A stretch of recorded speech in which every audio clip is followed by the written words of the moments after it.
Unha forma máis cómoda de acceder a unha carpeta compartida nun equipo da rede é conectar unha unidade de rede a esa carpeta compartida. En Windows Vista podemos facelo dentro do explorador de Windows,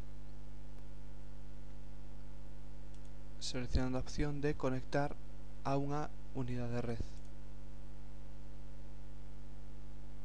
Asignaremos unha letra para esta unidade de red e introduciremos a ruta da carpeta a que queremos conectar esta unidade de red, que será 2 barras invertidas e o nome do equipo que almacena esa unidade de rede e o nome do recurso compartido.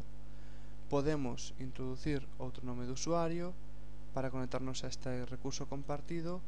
En caso de non introducir ningún, Windows Vista se conectará a ese recurso compartido co nome de usuario e clave coa que nos iniciamos sesión no equipo.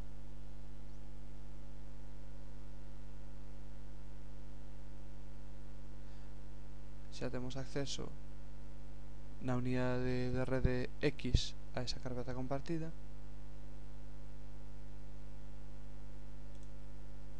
E se queremos desconectala, pois simplemente podemos facer clic co botón dereito sobre esta unidade de red e seleccionar a opción de desconectar.